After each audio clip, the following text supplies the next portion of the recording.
What's happening around the world and what's happening here at home. A very good evening to and welcome to Primetime News.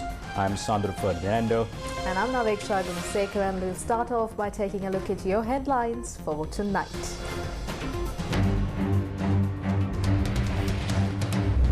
Parliament prorogued again. President prepares for an all-party discussion on the IMF agreement. තාම අපේ දේශපාලනේ පපඩංවා තාච්චිර දැම්ම නැගලෙනකොට අරගෙන කනවා අමතක වෙනවා ඊළඟ දවසේ තව එකක් ගන්න. ඕක නෙලා තියෙන්නේ. Do not create conflict between the judiciary and the parliament. Review the amendments before signing the online safety bill. Many factions make a request from the speaker. Who are the masked men who attacked peaceful protesters? Civil activists complain to the Human Rights Commission. Mortal remains of Sanat Nishanta brought to Puttala. Fatal accident along the expressway. One foreigner dead. No program to save us. We can't bear this torment. Sri Lankan youth caught in the clutches of terrorists in Myanmar cry for help.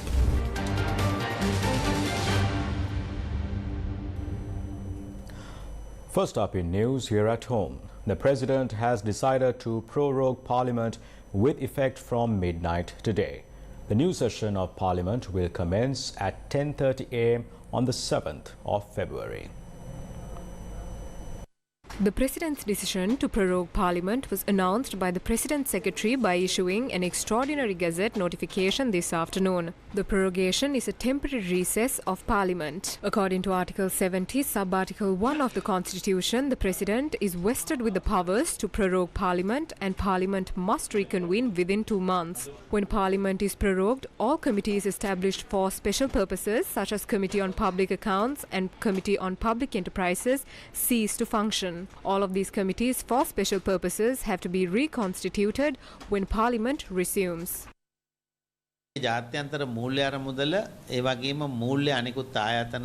Since we have been able to achieve victory in bringing about economic change after a year and several months of discussions with the IMF and other multinational organizations, there is a requirement for Parliament to be reminded about the national policy framework of the country. The activities of the Budget Office and other officers that have been established must also be resumed. It is our opinion that it is important to address the Parliament on this national policy framework as the President.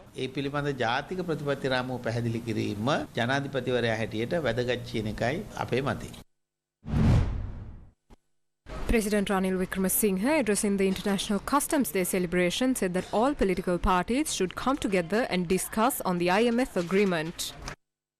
අද ප්‍රකාශ කළා. තාම අපේ දේශපාලනේ පපඩංවා තාච්චිර දැම්ම නැගලෙනකොට අරගෙන කනවා අමතක වෙනවා ඊළඟ දවසේ තව එකක් ගන්නවා. ඕක Our politics are like papadums in the pan. Someone comes and take them out of the oil when it just starts to cook. They were shouting about the online safety bill. This was brought forward and passed. Then it was said that we are suppressing the people from expressing their opinion. Now this has been passed. Now they are silent about it. This will happen again when the anti-terrorism bill is brought forward. They will be protesting, saying that there are no rights in this country and everyone is going to be put in jail. When the TRC is brought forward, then they will protest, saying we are restricting free education. This too will later be forgotten. That's why I'm saying our politics are like papadum. We eat it with rice for lunch, then again with dinner, and then again for breakfast the next morning. We forget we have it with each meal but still eat it. This country's issues cannot be solved with such politics. Now the IMF agreement is being discussed. We need to agree on it or make amendments after properly discussing about it with them. Then I'm ready to ask the managing director of the IMF to come and meet us, and we can hold discussions with her. Let's make our stance known there and then go to the people. If there are different opinions, tell us. If the amendments are good, I too will accept them. But now we have an agreement. We have to act according to it. I'm ready to ask the managing director to come and meet all political leaders and political parties. The whole country can express their thoughts.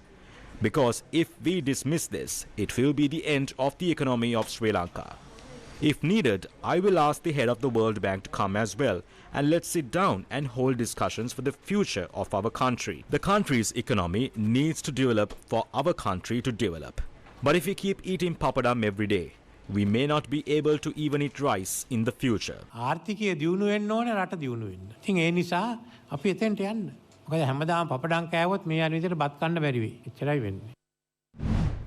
While the President is preparing for an all-party discussion on the IMF agreement when the Parliament reconvenes, print media reported today that a new alliance to support the President will be formed under the leadership of SLPP dissident Nimal Lanka. The report further stated that this alliance will be named New Alliance and will be a campaign in support of Ranil Wickremesinghe's candidacy at the upcoming presidential election. The inaugural meeting of the New Alliance will be held in Jayala at 3 p.m. tomorrow.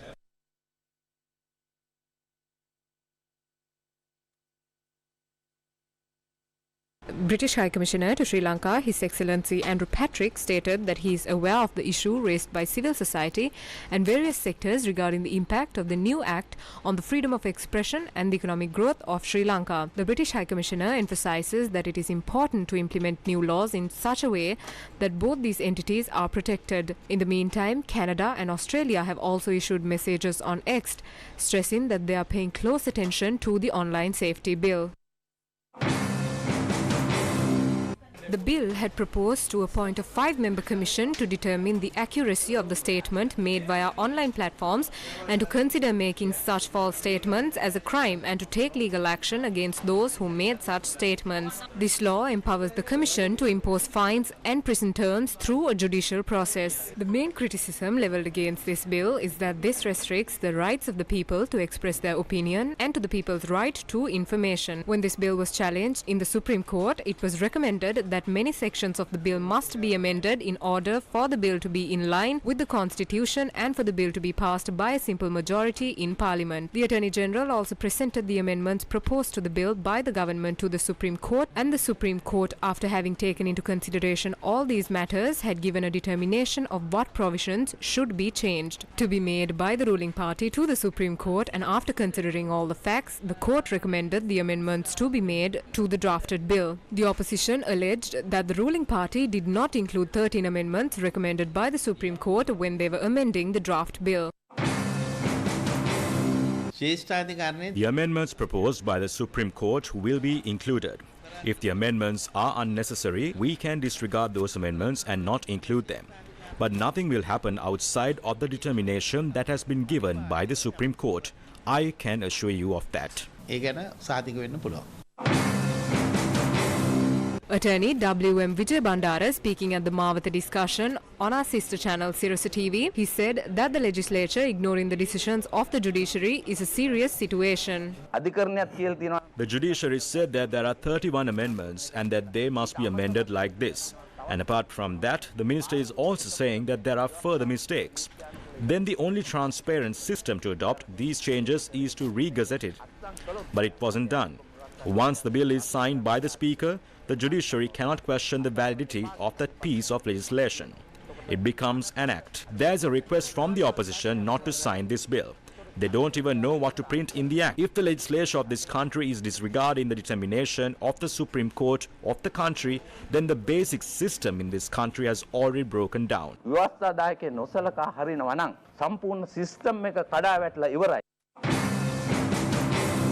The Samagi Jana Balawegaya says that they will request the Speaker to immediately convene the party leaders and discuss the matters before signing the new law. The Speaker has a special responsibility in this. The deficiencies in this bill must be corrected immediately. Otherwise, there will be a conflict between the Parliament and the judiciary, which will have a great impact on the democracy of the country. We are requesting the Speaker to convene the party leaders to discuss about this and to take action to make the necessary changes before signing the bill. The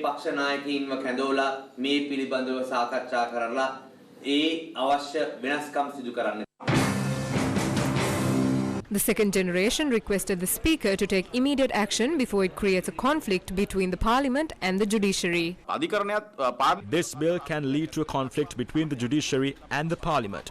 So we are asking the Speaker to be more conscious and intelligent in this regard and take an immediate decision regarding this matter.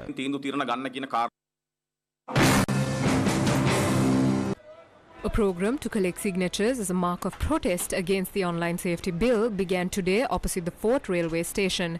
This was organised by the Inter-University Bhikkhu Federation. There are several sections in this online safety bill that the Supreme Court has directed Parliament to amend. This bill to suppress social media has been passed in Parliament even disregarding this direction given to the Parliament by the Supreme Court. According to this bill that suppresses social media, a 5-member commission appointed by the President can determine if a post on social media is true or not. We say that there is no way that a 5-member committee can determine if 22 million people are speaking the truth or not. Supreme Court decided to take up the petitions filed challenging the anti-terrorism bill for further examination on the 31st of January and the 1st of February. The petitions are being heard before a 5-judge bench of the Supreme Court comprising of Chief Justice Jayantha Jayasuriya and Justices Vijit Malalgoda, AHMD Nawaz, Shiran Gunaratna and Arjuna Ubesekara. Making submissions, counsel for the petitioners said that in court that the government is trying to suppress opposing views by bringing such a piece of legislation against a backdrop where there is no background for the formation of a new terrorist organisation in the foreseeable future. They also pointed out that since Sri Lanka is known as the Democratic Socialist Republic of Sri Lanka, the constitution protects the people's democracy and basic fundamental rights. Counsel for the petitioners argued that certain sections included in the Act should be passed not only by a 2/3 majority vote in Parliament but also by referendum of the people. They also pointed out that it is the duty of the judiciary to safeguard the fundamental rights of the people. President's Counsel M.A. Sumandiran, President's Counsel Nigel Hatch, President's Counsel Salia Piris, Attorney Lakshan Dias, Thanukananda Siri and Shanta Jayawardena appeared on behalf of the petitioners. Additional Solicitor General and President's Counsel Neril Pulle appeared on behalf of the Attorney General. You're watching News First, and more news will come your way after this commercial break. Stay tuned. News First, main sponsor. Reach beyond boundaries with EdLocate. Explore education across 6 destinations under one roof. Explore education across 6 destinations: England, Canada, Ireland, New Zealand, Malaysia and Vietnam under one roof on 27 January from 11 a.m. to 3 p.m. at Taj Samudra. Speak directly with university representatives. Scholarships available. Calling 077 177 0361. What is new about new media is something called viral dissemination. That's, I think, the key, which is if a online publication is made, it can be shared by others. And I do think that, especially on the online safety bill, that the corporate sector, those in the IT industry, should be concerned. If you look at the budget in terms of the kind of VAT that has been imposed and the spiral effect it's happening, you already have almost 73% of consumers saying, as per the Nielsen study, that they're only having 2 meals per day. What was circulated amongst a select crowd was part of that bill, part of that law that was proposed in Singapore. I don't agree with the legislation that resulted, but I can't fault it for the process that it went through. Face the Nation, Wednesday nights at 9:30 on TV1. The Sri Lankan government has made progress up to around 46%. When you look at the budget 2024, there has been a big reduction for higher education. Last year we've seen the whole issue with regard to Hamas attacking Israel and the repercussions of that. This is only continuing to grow. Also, if you take the government's technology maturity, our ranking within the region as well as according to global benchmarks is we rank low to moderate. After about 15 years in the West, they understood the fact that the arts is an essential part in the process of manufacturing.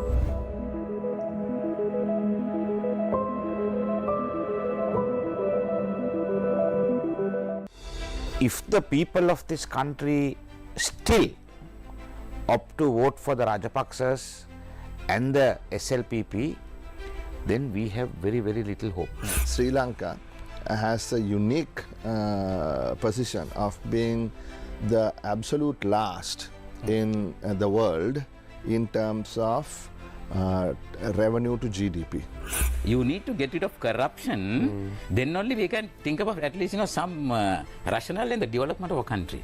As a party, we are planning to organize a lot of protest campaign and some meetings and demonstrations, all kind of things from January.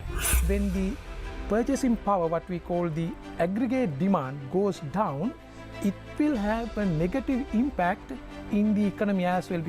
Face to Face, Newsfirst political talk show, Monday to Friday at 8 p.m. on TV1. Welcome back to the news, and now continuing in more local news. A complaint was lodged today in the Human Rights Commission regarding an attack carried out by a group of masked men on a silent protest held in the Liberty Roundabout by a group of civil activists. Several activists, including Dr. Ajanta Pereira, joined the protest held near Kolpiti Liberty Roundabout yesterday. The silent protest was then interrupted by a group of masked men.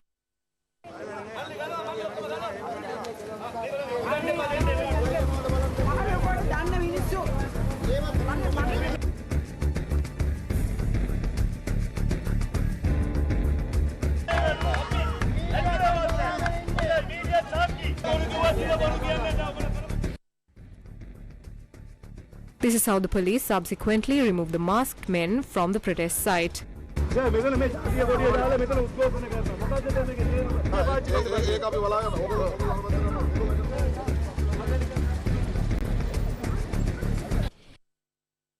Later, a complaint regarding this matter was lodged in the Kolpiti police station, and Dr. Ajanta Pereira lodged a complaint today at the Human Rights Commission.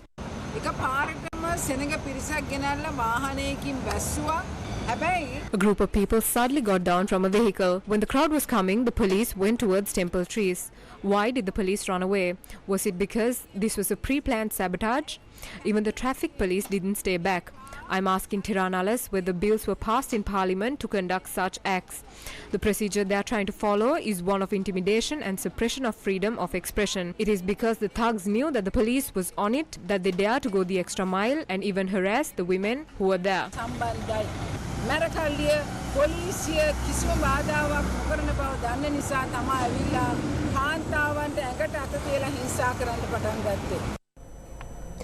The mortal remains of late State Minister Sanath Nishantha were brought to his house in Arachikattua Chillau this afternoon.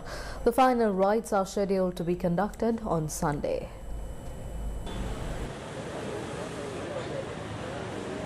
Former Presidents Mahinda Rajapaksa, Gotabaya Rajapaksa as well as Speaker of the Parliament Mahinda Abebewardena were among those who visited the private funeral parlour in Colombo to pay their respects to late State Minister Sanath Nishantha.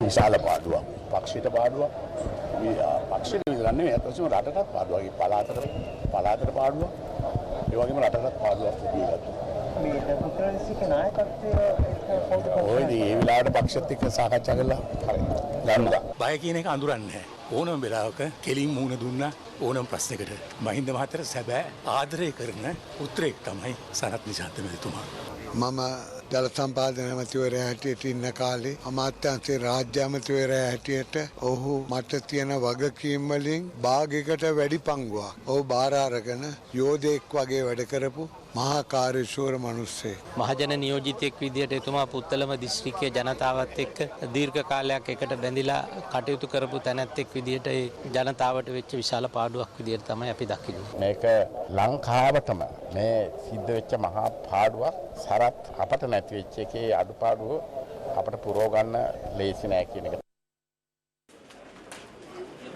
The remains of late Sanath Nishantha were brought from the private funeral parlour in Colombo to his house in Arachikattua this afternoon.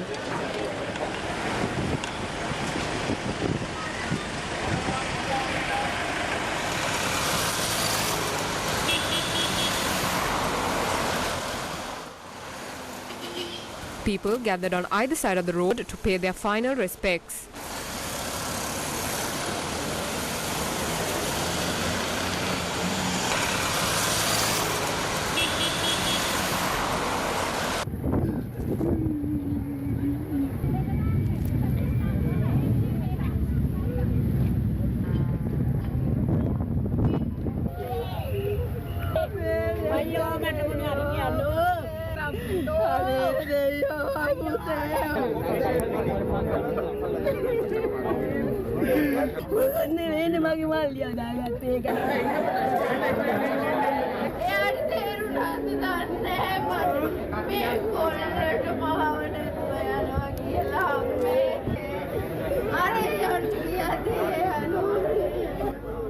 The mortal remains of late Sanath Nishantha will be placed at his home until Sunday for the general public to pay their respects. His final rites will be observed at the Rajagadalwa Church in Arachikattua, Chilau at 2 p.m. on Sunday. The mortal remains of Police Constable J.A. Anuradha Jayakodi, who served as the personal security officer of late State Minister Sanath Nishantha, was brought to his residence in Aadeniya, Maravanagoda, Galagadara last night. Jayakodi, who was a father of one, was 43 years old at the time of his demise. He joined the police service in the year 2007 and has completed 5 years since joining the VIP security service. During that time, he served as the personal security officer of late State Minister Sanath Nishantha. Meanwhile, the driver of the jeep has been arrested in connection with the accident that claimed the lives of Sanath Nishantha and his personal security officer. He was arrested on charges of failure to avoid an accident and reckless driving. The driver is currently receiving treatment at the Ragama Teaching Hospital. Day 2 of the Galle Literary Festival 2024 took place at the historic Galle Fort today. Newsfirst, TV1 and Yes FM are the official broadcasting partners for this event. The annual Galle Literary Festival 2024 is a 4-day celebration of literature which rallies renowned authors and art enthusiasts from around the globe. Day 2 saw a large crowd of all ages at the workshops and events that had been organized.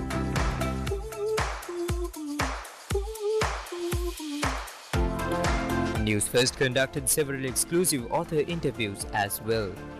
President Ranil Wickremesinghe also visited the Galle Literary Festival today. So the idea was to try and attract tourism. That's one of the primary goals, and tourism down here, both international and domestic tourism, and then to actually have some sort of intellectual exchange of ideas between foreign authors and local audiences and local writers, and maybe inspire a new generation of writers here.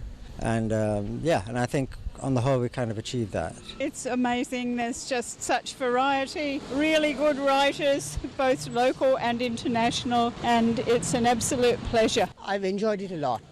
Really nice, nicely organized, and I've really enjoyed it. Galle Literary Festival 2024 will continue until the 28th of January at the Galle Fort. The International Respiratory Forum 2024 was held at Shangri-La, Colombo yesterday.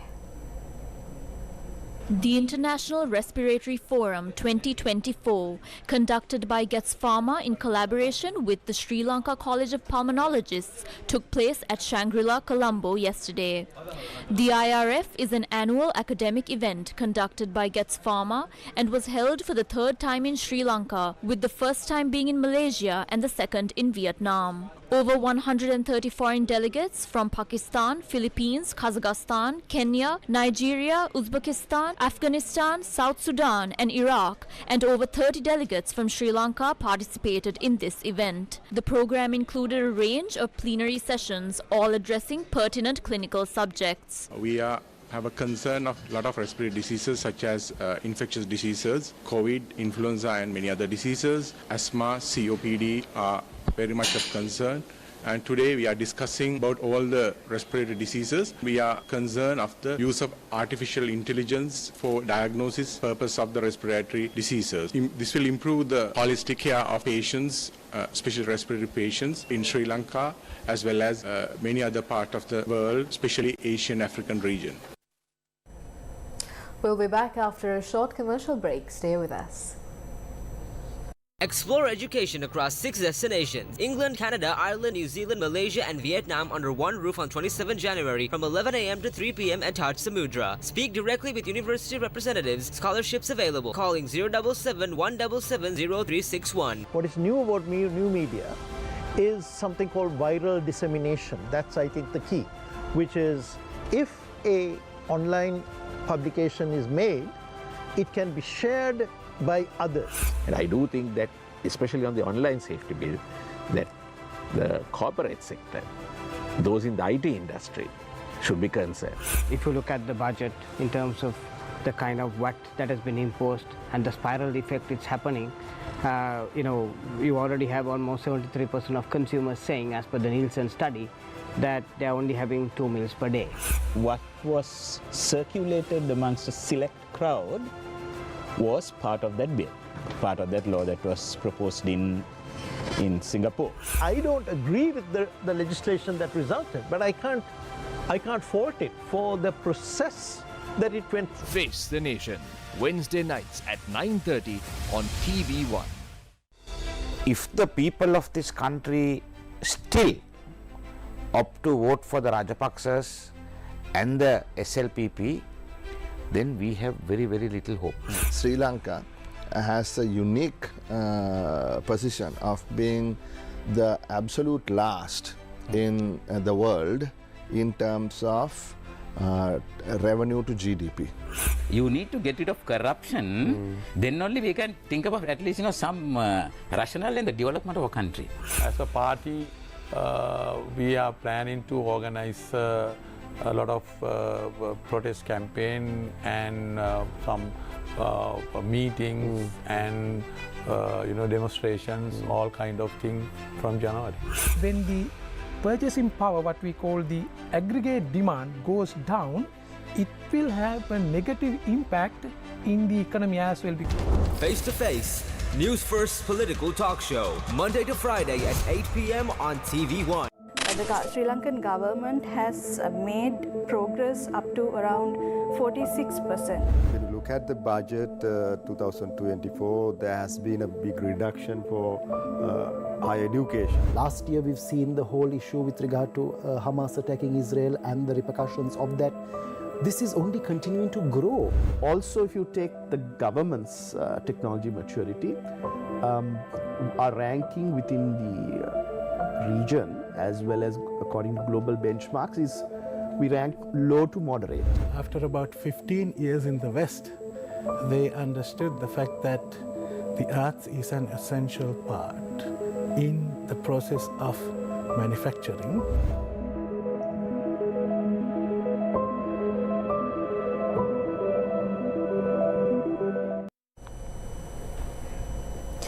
A group out of the 56 young Sri Lankans held by a terrorist group in Myanmar have been moved to another location. The Sri Lankan embassy in Myanmar said it has received information of this relocation. Meanwhile, Sri Lankans who are being held say that the Chinese underworld groups continue to subject them to brutal torture. For several months, Newsfirst has been revealing details of 56 young Sri Lankans who are being held in an area controlled by a terrorist group named 14K Triad in Myanmar, while being forced to commit various crimes such as drug trafficking, illegal gambling and human trafficking. The parents of the hostages have requested various authorities, including the Ministry of Foreign Affairs, to facilitate their release. The Minister of Foreign Affairs said that they have held diplomatic discussions with Myanmar on the issue. However, the youth claim that no action has been taken yet. We are being tortured when they electrocute us and handcuff us. We are calling from a different phone since our phones were taken because they said we were giving information and talking to the embassy. These youths say that only one person has been able to see the area outside the compound where they are being held, and that was when he was taken to the hospital for treatment. It's like a forest around this area, and this has been constructed in the middle of it. No one can get out, There are walls and roofing sheets, and the entire place is surrounded. You can't even see outside. We can only see the sky, and when it gets dark, that is when we know that it's night time. We don't know what else is happening outside. We can't even get medicine. They have a green-colored pill at the company, and that is what they give everyone. We can't even survive here for a month with the salary that they give us. I am not ashamed to say that sometimes we are here without underwear. There are many women here. We are at a place where our lives could be lost. According to what the person who went outside said, he said that there was a hospital, a school and some small markets to purchase vegetables and some edibles. The Sri Lankan youth in Myanmar said that even though they contacted the Sri Lankan embassy in Myanmar, the embassy did not respond positively to them. We called the Myanmar embassy. Sometimes they answer the phone, sometimes they hang up without saying anything. Sometimes when we call them, they say that they will come today or tomorrow. Sometimes they don't even answer our calls. Sometimes when we call them, they shout at us. We have never gotten a proper response from the embassy.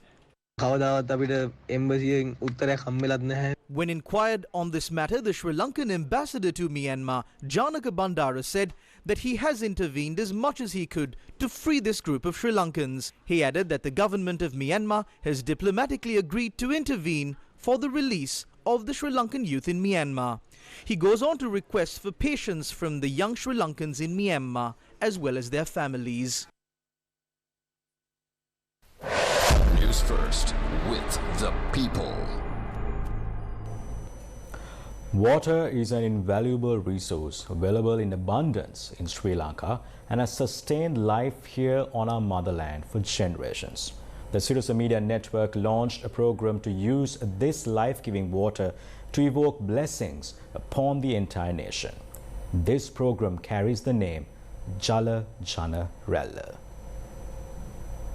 Megatimbirige ipadunu jalayai samanala kandeng galana jalayai. The first step of the Jala Janaralla was taken yesterday at famed Basavakulama Vavar in Anuradhapura, considered the first vavar built in Sri Lanka. The Rajarata farming community were with this.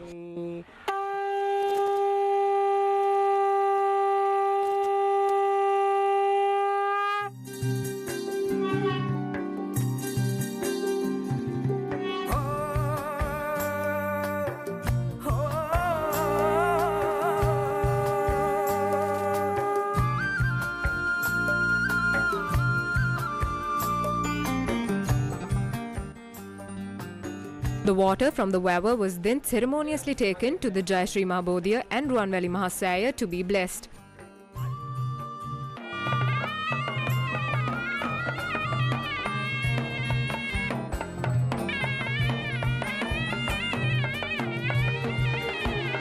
The Jana Jala Ralla will be invoking the blessings following multi-religious observances and then bringing those blessings to you and your village. The Jana Jala Ralla is ready to come to your village. The people of Sri Lanka are the true owners of this life-giving water of Sri Lanka, a country that has baffled the world with their hydraulic technology from thousands of years ago that continues to serve Sri Lanka even today. The Jana Jala Ralla is ready to symbolically collect a few drops of this water from these water bodies and to invoke blessings for the prosperity of the entire nation. The Jana Jala Ralla will make its way to the villages, temples, Hindu temples, Catholic churches and mosques as well. The Jana Jala Ralla is ready to begin this quest from Hambantota on the 4th of February.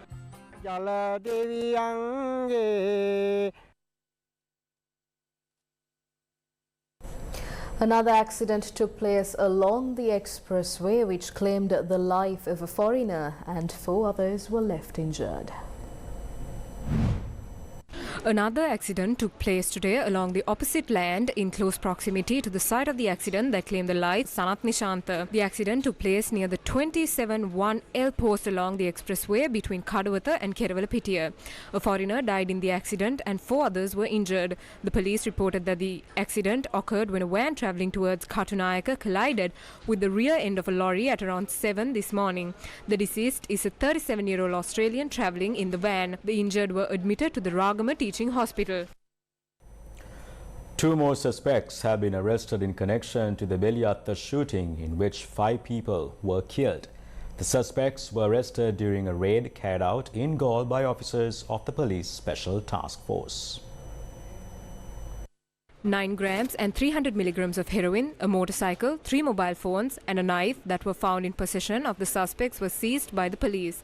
The suspects are aged 25 and 30 years. Investigations have revealed that the duo had contracted the drug trafficker Uragaha Michael orchestrated the shooting of 5 people, including the leader of the Ape Janabala party, Saman Pereira. Meanwhile, the court yesterday granted permission for the suspects to be questioned under the detention orders. Police said that while questioning the suspects, it was revealed that the contract to carry out the shooting was handed over to Uragaha Michael by Kosgoda Suji.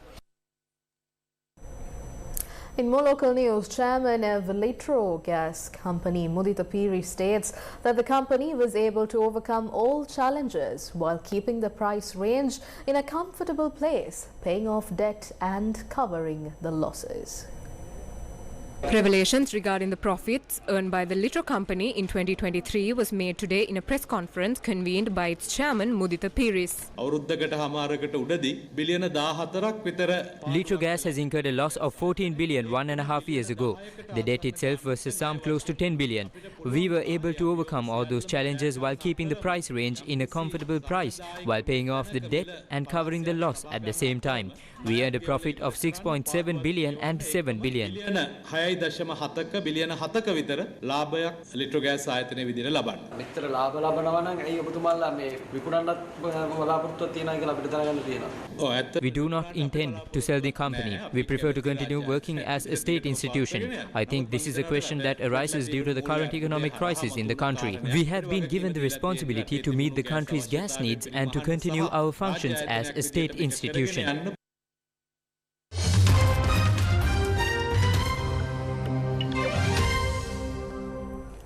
Today marks India's Republic Day, that celebrates the day on which the Constitution of India came into effect.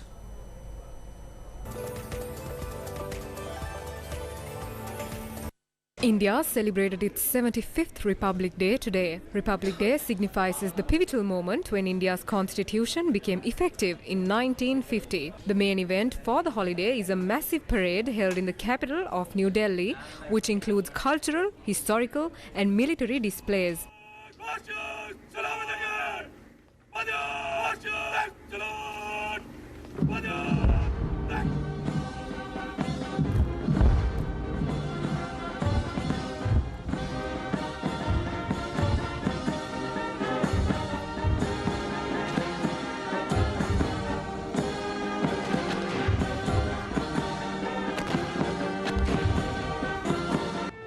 Police say the national capital has been placed under a blanket of security for the 75th Republic Day celebrations, with more than 70,000 personnel deployed across the city.